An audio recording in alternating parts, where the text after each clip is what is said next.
All right, guys, let's try this again. I'm really sorry for all the technical difficulty. I cannot believe I made a 12-minute video that was completely silent and void of any narration. I'm really sorry about that, but I guess things happen. So without any further ado, I want to dive in. Maybe you opened up the video and you saw the words, "Welcome to Trig," and you thought surely this video wasn't meant for us.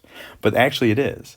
Near the end of the year, one of my favorite things to do in geometry is kind of take a look at trigonometry for a couple reasons. One, it's an amazing subject that has a ton of real application all over.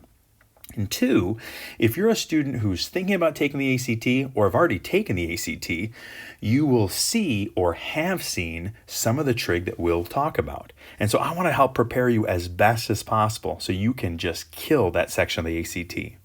Now, I know we've got a lot to talk about, so I'm going to get to it.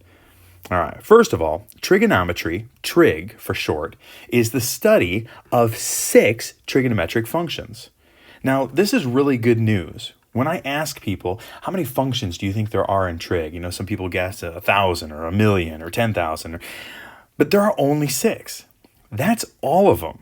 There's not 100, there's not even 10, there are only 6 trig functions. And the 6 trig functions you're probably somewhat familiar with, or you've heard them before. We've got sine, we've got cosine, we've got tangent, and those are the 3 that you probably recognize. The 3 that you might not know is there's cotangent, secant, and cosecant. All right. Now the great news more is that while there are 6 trig functions, we are only going to look at these 3. We're going to ignore these 3. They just don't deal with the stuff that we need to talk about right now. So in all of our uses, trig is really just going to be the study of these 3 functions: sine, cosine, and tangent. But when you read that definition of what trigonometry is, one of the things that should kind of stand out to you, or maybe jump out at you, is what in the world is a function? Okay, what is a function? Now, a function, if you remember from Algebra 1, a function is a mathematical relationship that assigns exactly one output for every input.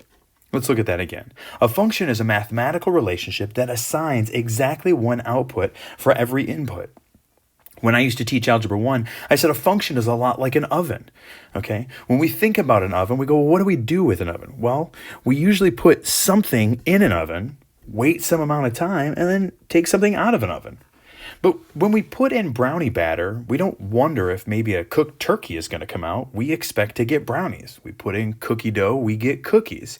There's kind of this relationship that we kind of have some expectations. And that's why this is important. With it being a mathematical relationship that assigns exactly one output for every input. When we put in brownie batter, we get out brownies. It doesn't assign multiple outputs. It's not like, well, you put in brownie batter and maybe you'll get this or maybe you'll get that. There's always one thing coming out in reference to what was put in. So this function, if you remember nothing else from all of what I've said, just remember every function has an input and an output. You put something in, you get something out. Think about the oven, okay? Now, moving on. So we go, well, what in the world is the input and what's the output? Because when we were dealing with Algebra 1, we were dealing with basic functions. We had functions that were called like f of x.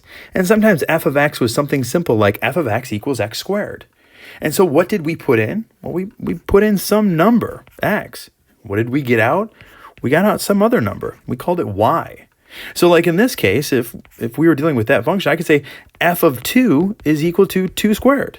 So therefore, our x value was 2 and our y value was 4, 2 squared. So there was our input right here, and here was our output. We put in a number, we got out a number. That's what we dealt with in Algebra 1. But trig is a little bit different. We've got these inputs and outputs that are just a little bit odd. And so, I notice I'm missing a y right there. The input of every trig function is the measure of an angle. Now, for us, it's always going to be the measure of an acute angle. But in normal trig, if you're just doing trigonometry, the input of every trig function is always the measure of an angle. And the output of every trig function is the ratio. This is a long one. No one would guess this. The output of every trig function is the ratio of two sides of a right triangle. I know someone was going, oh, I was going to guess that. No way. So what's the input? The input, every time you need to put something into a trig function, it's the measure of an angle.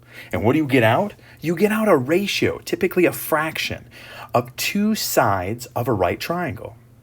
Now, I know probably none of this makes sense yet, and that's okay. Just let me show you one example, and I promise things are going to make a lot more sense. So let's do exemple numero uno. And exemple numero uno, for that, we've got to have a right triangle. So we've got one of our old friends, the 30, 60, 90 triangle. We always like that one, 30, 60, 90. And let's say in this 30, 60, 90 that this shorter side we'll say is 2. And the longer leg is always the shorter leg times the square root of 3. So this would be 2 times the square root of 3. And the hypotenuse was always double whatever the short side was. So in this case, that would be 4. Okay? Now, there's no trig so far. We're just reviewing our special right triangles, or one of them that we did before. So now let's do some trig. Okay? So in this case, one of the things that we could say is sine, which is abbreviated sin. It's not sin, it's still sine, it's just an abbreviation. We could say the sine of 60 degrees is equal to, just like we said f of x, we say sine of 60 degrees. We know the input is the measure of an angle, and the output is the ratio of two sides of that right triangle. And so for sine, the output is always the opposite side over the hypotenuse. So here's 60 degrees, there's the opposite side, and clearly there's the hypotenuse. So sine of 60 degrees is going to be 2 times the square root of 3 over 4. Now again, this still might not make a lot of sense, but just hang with me for just a minute.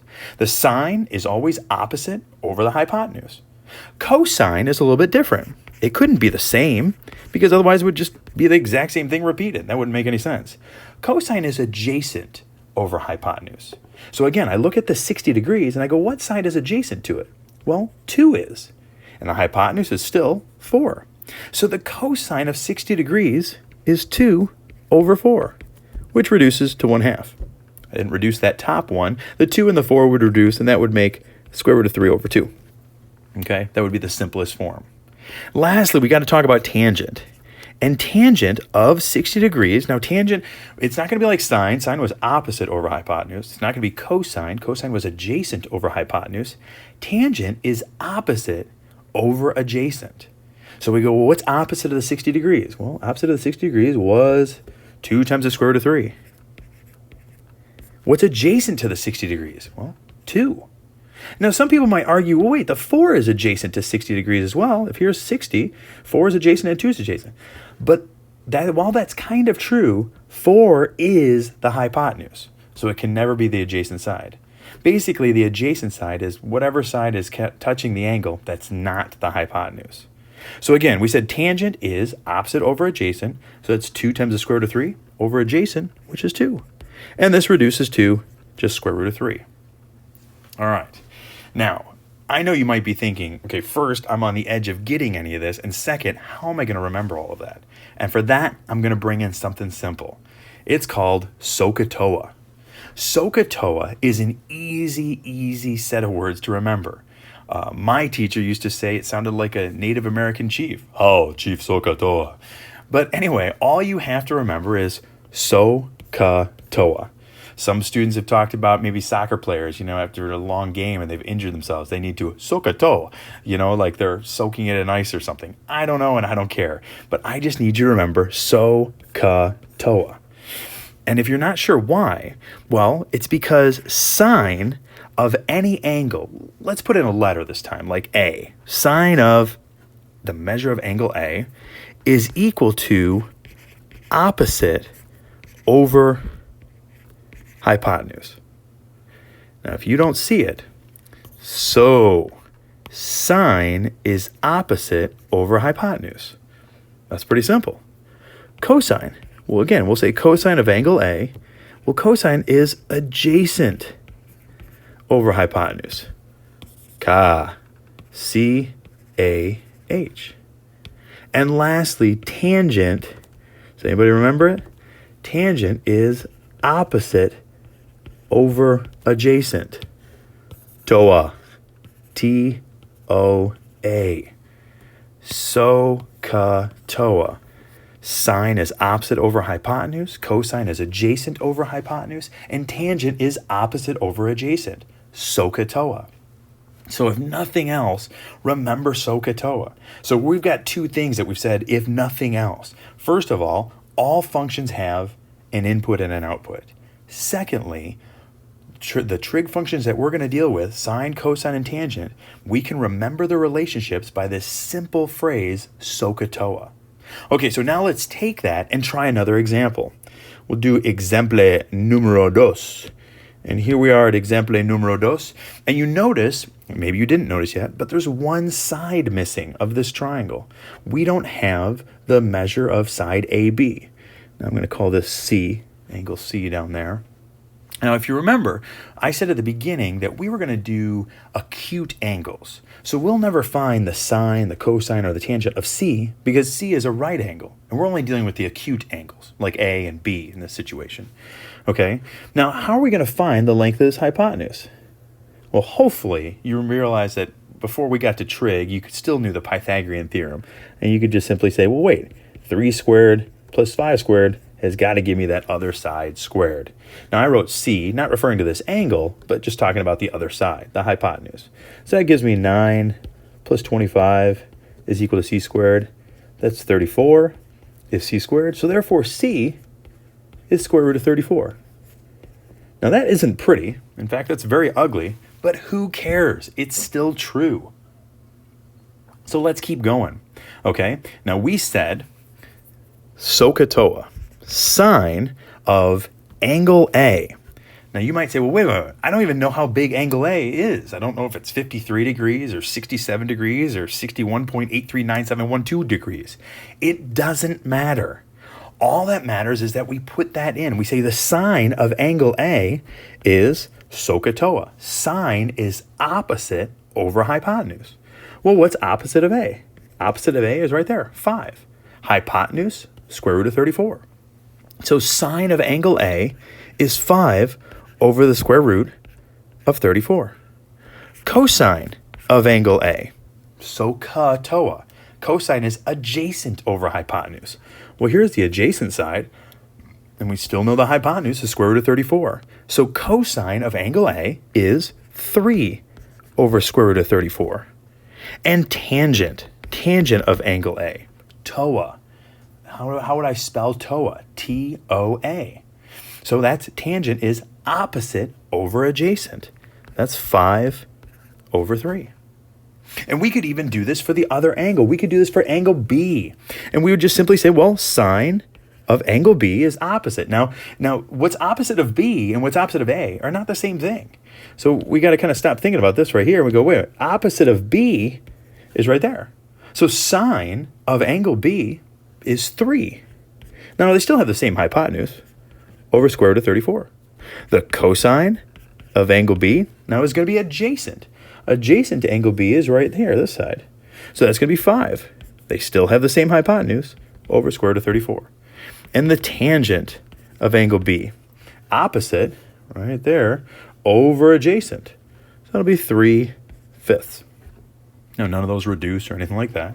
But this is the basic fundamentals. So remember, trig is the study of 6 trigonometric functions, although we're only going to do 3. Functions always have an input and an output. And for trig, the input is always the measure of an angle. The output is always the ratio of 2 sides. And if you're not sure what 2 sides, just remember SOHCAHTOA. Sine is always opposite over hypotenuse, cosine is adjacent over hypotenuse, and tangent is opposite over adjacent. I hope this video helps. You get through that worksheet. Have a great day.